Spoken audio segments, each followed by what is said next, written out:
কখনো কি জানতেন যে আমসত্ত্ব তৈরি করে আমসত্ত্ব দিয়ে আচার বানানো যায়?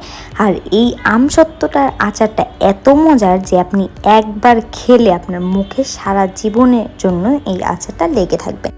আসসালামু আলাইকুম ভিউয়ার্স, আজকে আমি আপনাদেরকে একটা মজাদার আচার তৈরি করে দেখিয়ে দিব। সেটা হলো আমসত্ত্বের আচার। তো এখানে আমি আমসত্ত্ব বানিয়ে রেখেছিলাম, সেই আমসত্ত্বগুলো দিয়ে আজকে আচার তৈরি করব। আর এখানে আমি তেঁতুলের কাত আর 5 ফোড়ন নিয়েছি। আর এই 5 ফোড়নগুলো এখন আমি তেলে নিব। তেলে নেওয়া হয়ে গেলে এর মধ্যে আমি শুকনো মরিচ দিয়ে দিচ্ছি।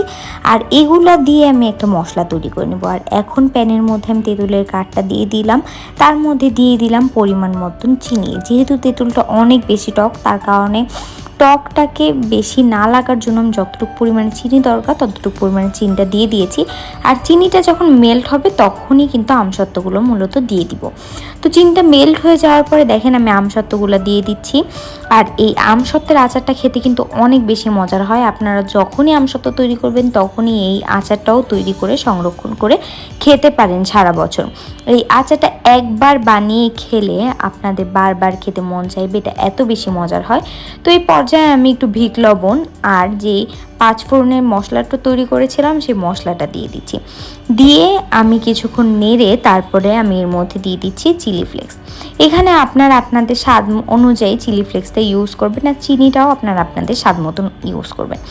তো আজকে আমার এই ইউনিক আমসত্ত্বের আচারের রেসিপিটা কেমন হয়েছে একটা কমেন্টস করে জানিয়ে দিবেন। ভালো লাগলে একটা শেয়ার করে দিবেন। আর ফেসবুক থেকে দেখে থাকলে অবশ্যই একটি ফলো, আর ইউটিউব থেকে দেখে থাকলে অবশ্যই একটি সাবস্ক্রাইব করেই পাশে থাকবেন। তো দেখেন আমার আমসত্ত্বের আচারটা কিন্তু একদম রেডি হয়ে গিয়েছে। এখন আমি আচারটাকে নামিয়ে নিয়েছি। আর দেখেন আচারটা দেখতেই কতটা লোভনীয় লাগছে। আর এই আচারটা খেতেও কিন্তু হয়েছিল অসম্ভব মজা। এইটা জাস্ট খাওয়ার পর আপনি বলতে বাধ্য হবেন যে এত মজার আচার কখনো বানানো সম্ভব কিনা। এই আচারটা আপনারা যখন নামিয়ে ফেলবেন তখন কিন্তু এই আচারটা আরও বেশি ঘন হয়ে যাবে। তো আপনারা এরকম একটু পাতলা থাকতে থাকতেই নামাবেন। তো এই পর্যন্ত সবাই ভালো থাকবেন, সুস্থ থাকবেন। আল্লাহ হাফেজ।